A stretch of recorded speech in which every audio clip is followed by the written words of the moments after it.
Maths making easy percentage continuation. ಪರ್ಸೆಂಟೇಜ್ನ ಬಗ್ಗೆ general ಆಗಿ ನೋಡುವಾಗ 10% ಆಫ್ 20 ಇಸ್ ಈಕ್ವಲ್ ಟು 2. ಹೇಗೆ ಅಂದರೆ ಇಲ್ಲಿ ಸಹ 0 ಉಂಟು, ಇಲ್ಲಿ ಸಹ 0 ಉಂಟು, ಹಾಗೆ ಎರಡಲ್ಲಿ ಸಹ 0 ಬಂದರೆ ಎರಡು 0 ಕ್ಯಾನ್ಸಲ್ ಮಾಡಿ 2 1s are 2. ಅದೇ ಥರ ಮಾಡಿದರೆ ಆಗ್ತದೆ. 20% ಆಫ್ 13 ಹೇಳುವಾಗ ಇಲ್ಲಿ ಸಹ 0, ಇಲ್ಲಿ ಸಹ 0, ಸೊ 0 ಕ್ಯಾನ್ಸಲ್ ಮಾಡಿ 3 2s are 6. 30% ಆಫ್ 50 ಅಂದರೆ ಇಲ್ಲಿ ಎರಡು ಸಹ 0 ಕ್ಯಾನ್ಸಲ್ ಮಾಡಬೇಕು, 3 5s are 15. 50% ಆಫ್ 70 ಅಂದರೆ 7 5s are 35. 80% ಆಫ್ 90 ಅಂದರೆ 8 9s are 72. ಇದನ್ನ ಕೇಸಲ್ಲಿ ಎಂಡಲ್ಲಿ 0 ಬರಬೇಕು, ಆದರೆ ಮಾತ್ರ ಈ ಮೆಥಡ್ ಈಸಿಯಾಗಿ ಮಾಡಲಿಕ್ಕೆ ಸಾಧ್ಯವಾಗುತ್ತದೆ. ಇಲ್ಲಾದರೆ ಅದು ವರ್ಕೌಟ್ ಮಾಡಬೇಕು, ಪ್ರಾಬ್ಲಮ್ಸ್ ವರ್ಕೌಟ್ ಮಾಡಬೇಕು. ಇದನ್ನದು ಕ್ಲಾಸಿನಲ್ಲಿ ಹೋಗಿ ನೋಡ್ಬೋದು, ಪ್ರಾಕ್ಟೀಸ್ ಮಾಡ್ಬೋದು. ಓಕೆ, ಇಲ್ಲಿ ನೋಡಿ, ಇದರಲ್ಲಿ ಮಾಡುವಾಗ 10% ಆಫ್ 15, ಇದರಲ್ಲಿ ಒಂದು 0 ಮಾತ್ರ ಬಂದಿದೆ. ಇದರಲ್ಲಿ ಎರಡು ಸೈಡಲ್ಲಿ ಸಹ 0 ಬಂದಿದೆ, ಇದರಲ್ಲಿ ಒಂದು 0 ಮಾತ್ರ ಬಂದಿದೆ.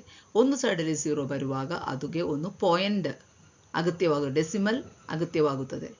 ಅದು ಏಕೆಂದರೆ ನೋಡಿ, ಒಂದು 0 ಬರುವಾಗ 15 1s are 15. ಈ ಒಂದು 0 ಬಂದ ಕಾರಣದಲ್ಲಿ ಈ ಎಂಡಿಂದ ಒಂದು ನಂಬರ್ ಬಿಟ್ಟು ಪಾಯಿಂಟ್ ಹಾಕಬೇಕು. So 10% of 15 is 1.5. ಅದೇ ಥರ 20% ಆಫ್ 25 ಹೇಳುವಾಗ 25 2s are 50. ಇಲ್ಲಿ ಒಂದು 0 ಉಂಟು, ಸೊ ಈ ಕಡೆಯಿಂದ ಯೂನಿಟ್ ಪ್ಲೇಸಿಂದ ಒಂದು ಡಿಜಿಟ್ ಬಿಟ್ಟು ಪಾಯಿಂಟ್ ಹಾಕಬೇಕು. ಸೊ 5.0 ಅಂದರೆ 5.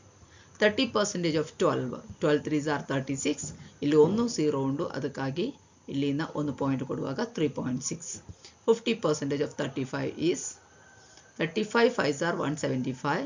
ಸೊ ಒಂದು 0 ಇದ್ದ ಕಾರಣ ಒಂದು ಡೆಸಿಮಲ್ ಒಂದು ಡಿಜಿಟ್ ಯೂನಿಟ್ ಪ್ಲೇಸಿಂದ ಬಿಡಬೇಕು. ಸೊ 17.5.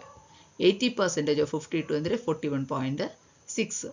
ಅದು ಬಂದಿದ್ದು ಸಹ 52 8s are 416. ಇಲ್ಲಿ ಒಂದು 0 ಬಂದ ಕಾರಣದಲ್ಲಿ ಯೂನಿಟ್ ಪ್ಲೇಸಿಂದ ಒಂದು ಡಿಜಿಟ್ ಬ್ಯಾಕ್ ಬಂದಿದೆ. ಇದೇ ಥರ ಪ್ರಾಕ್ಟೀಸ್ ಮಾಡಿ. ಇದೇ ಥರ ಪ್ರಾಕ್ಟೀಸ್ ಮಾಡುವಾಗ ಇದೇ ಥರ ಪರ್ಸೆಂಟೇಜ್ ಲೆಕ್ಕದಲ್ಲಿ ಬರೆದ ಪ್ರಾಬ್ಲಮ್ಸ್ ಈಸಿಯಾಗಿ ಮಾಡಲಿಕ್ಕೆ ಸಾಧ್ಯವಾಗುತ್ತದೆ. ಹೆಚ್ಚಿನ ಮಾಹಿತಿಗಾಗಿ ಈ ಚಾನಲ್ ಸಬ್ಸ್ಕ್ರೈಬ್ ಮಾಡಿ.